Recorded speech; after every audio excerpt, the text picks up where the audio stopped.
T'es fini quoi. Voilà. Ok. Salam alaikum, salam alaikum, salam alaikum, salam alaikum. Nga folbe bela jale, nga folbe ma bina aname ni kenen gono. Ko buna adaba de imana ge trop formé baga obiki la lam e baga obiki la deli baga obiki la abu clair a nyon wala appel la abu nyon famu quoi. O mankango befo mugo yen. Mina do babu muna ga fo vraiment mugo ga lancer ga partager. Kunu nye dona fimani ka deti kono ni fimani ka kunu deti la me. Vraiment ne yisu nyama on lete ba ke ni buna adaba de. Ne be ba personnellement nye ka analyse kono. Ne be ba ke ni oyi. An yon wole téléphone nan.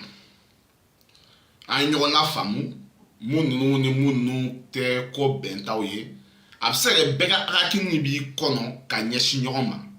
Mais c'est pas ankilbe en kono ni wa ne kono ni wakati na ka nyesi ama.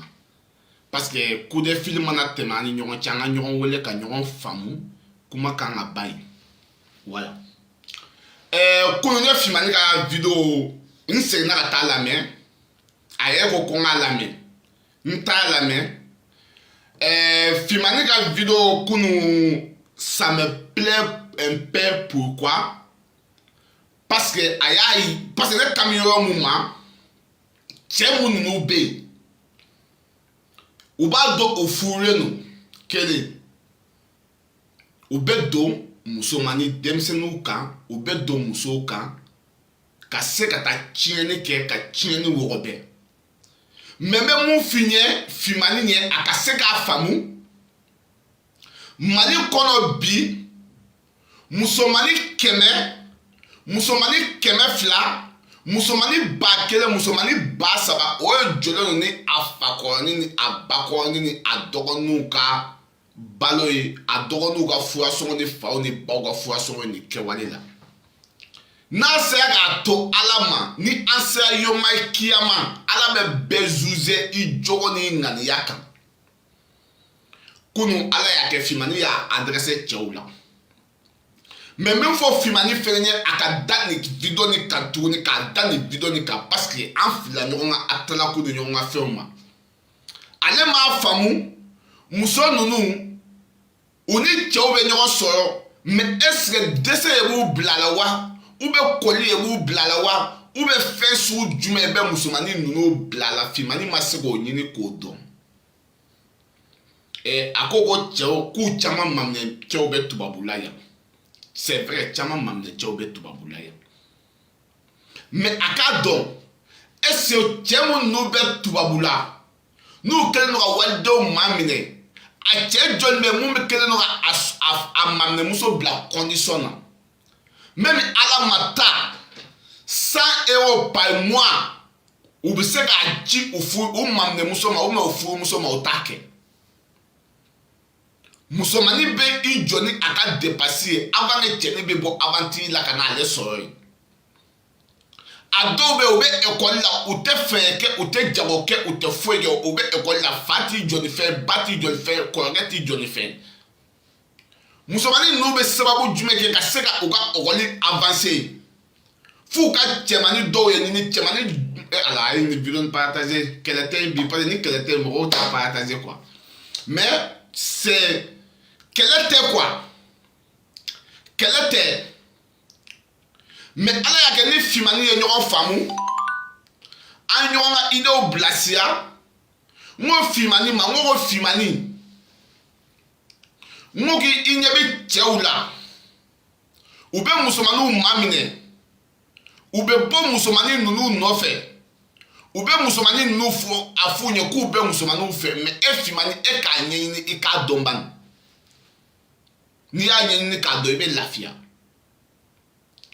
wallahi che chama be bi ni che nu do be ti boni musomani nu yi ni ya do muso nu fene o kele no ga masa o tato mi na ni kewale la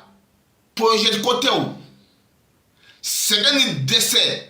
ani koli ezi ja esige no tuwa bula me e ala sa mul me afigu ka debu nu ka to nu ka kollo e ka nyini e ka do ma debu ni gelani sege ni femu ka man me ni o dondo ibe lafia okay ni mbe bo yani nga bo video la ma fo filmani nye aga kunu video ayaka origine choga yola ça me plaît vraiment ma fo ko maga combattre abolo ngo kaga walde musomanu to sutala aga walde musomanu to lafia kono aga walde musomanu to he kono akara boni musomani nunu ye ku lebu da jien fe parce que dono obina ke dono bawe obina ke do mamsoyi mais akay la je musomani nunu ukeno ku fanu bauta de ku muna ku akami o maban ni fimani ami o ma abe lafia parce que ne ti feka do fimani e gashila mais fimani fere ni ayinika aba fo sa ko adjolo boa minetrote à la blé c'est vrai minetroti là il sera là Dieu il sera calmé mais en fait quand du sou casser mouye ka nyeshi ouais connaît Mamadou Fimani c'est ma vraie amie comme awe ba do Fimani ne te musoi nta foko Fimani ta foko te muso ne ba foko grand sœur mais iba do buna adawa de yani koko kana keneka al fois dogo la fo ne ti fini ko beda comme ne bi nga fini ko dogo la parce que Fimani ya nega se Fimani ma mo jolle dona Fimani ka ko Fimani ko buna adawa de o suta mo jolle dona Fimani ka ko Fimani adawa de o lebutoy iya fam merci chef mais ni dona maoma gashi la vidéo temele nuna mais il y a pas de perfect mais il y a pas de que bella jalen fait ni mo ya ye ko vraiment ma be alema mais il y a pas de bella jalen fait mais il y a pas de ni na ka ya fene ne te kele ke ko mi mo yo bi kan gidi ne te kele ke ko ni mo yo conversation na te kele ke ko ni mo yo kumala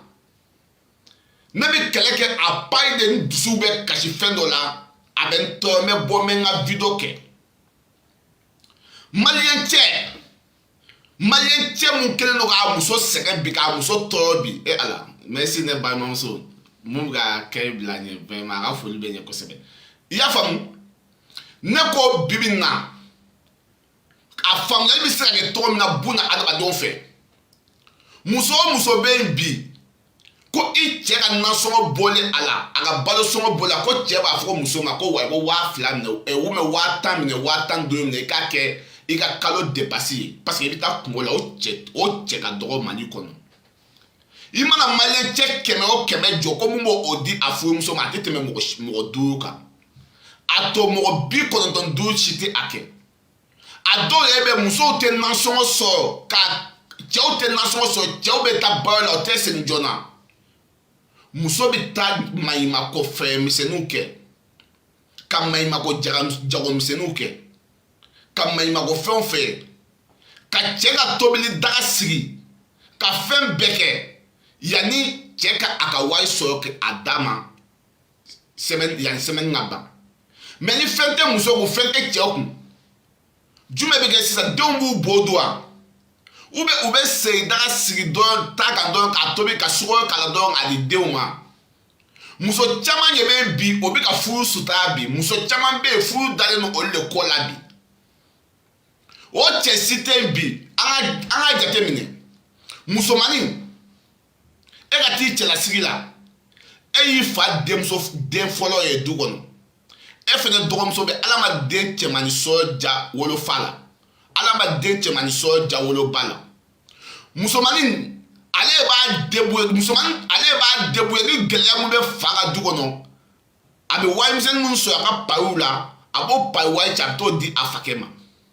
ni fakɛ banala don min na a furucɛ k'i kɔfilɛ muso cɛlaka muso faso la ye a bɛ taa foli kɛ dɔrɔn ko ala ka nɔgɔya kɛ a bɛ segin ni a sen fila ye même k'a fɔ n muso fa man kɛnɛ bi ne ye kan ka n muso fa a ka den cɛmanni hami bɔ a la bi walahi cɛ dɔw tɛ se k'a kɛ i bɛ si muso cɛw mun denmuso kɔfɛ ka cɛ mun denmuso i bɛ si a kɔ o denmuso b'i kun ala ma den cɛmanni nɔgɔya cɛkɔrɔba ye cɛkɔrɔba ka bɔ ka bin bana la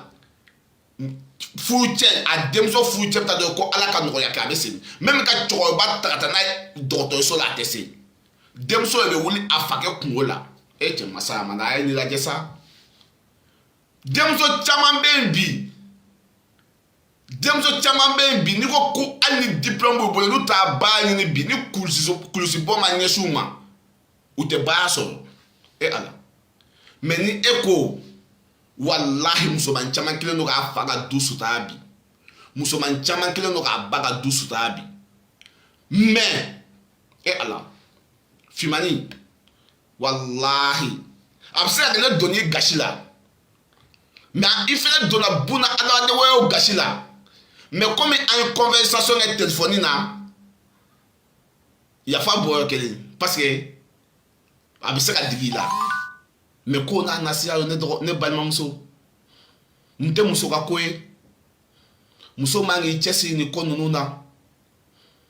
muso man kan k'i cɛsiri nin ko ninnu na a bɛ se ka kɛ a bɛ digi i la i y'a faamu o tɛ i jugu tɛ n ye ka se k'i traumatiser dɔrɔn ye ka se k'i bɔ i traumatiser dɔrɔn o tɛ kɛlɛ tɛ cɛ ni muso cɛ o kuma sama tɛ cɛ ni muso cɛ wallahi fimani ne ku kuma cɛw ma ko cɛw bɛ ka nin kɛwale kɛ musow la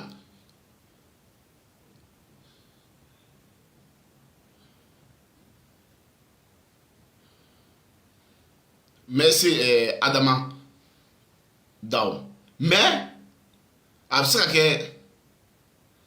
vraiment fimani ok fimani an bɛ ɲɔgɔn bolo sa i b'a dɔn ji bɔnɛni ninnu tɛ cɛ bilen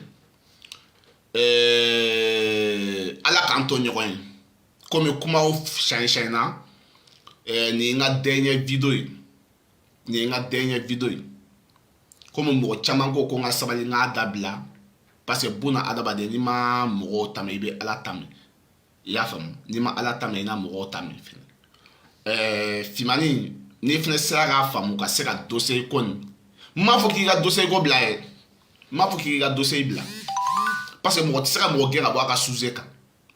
mais n'i sera ka buna adamadenw sutura bɛɛ fɛnɛ bi u kan ça me fait plaisir parce que a bɛ k'u tɔgɔw tiɲɛ k'u mankutu tiɲɛ k'u lebu k'u yira diɲɛ na vraiment n'i y'a dɔn musomanin ninnu bɛ kɛwale mun k'u ka famille na u kɛlen don ka famille da u kɔ la cogo min na u kɛlen don ka cɛkɔrɔbaw ni musokɔrɔba da u kɔ la i bɛ taa sɔrɔ bibi in na cɛ ni ala ye den cɛ o cɛ ko ala ye den musomanin fila nɔgɔya ye i ka furu i ka wolo fɔlɔ kɛ musomanin ye k'i ka wolo filanan kɛ musomanin ye k'i ka wolo sabanan kɛ musomanin ye vraiment i ni sɛgɛn ni ɲani no ou bien k'i ka wolo fɔlɔ kɛ musomanin ye ka filanan kɛ musomanin ye e bɛna cɛmanin sɔrɔ wagati min na k'o bɛna i ta vraiment n'i ma kɛ faamaya mɔgɔ ye baara b'i bolo ou bien k'i ka wolo fɔlɔ kɛ musomanin ye bɛna du ta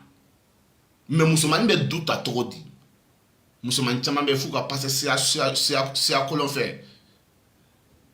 i y'a faamu merci Adama musomanin caman bɛ f'u ka passer sira kolon fɛ ka se ka fa ni ba balo muso caman bɛ furu la bi hali denw ka musaka olu de b'a balo denw ka fini sɔngɔ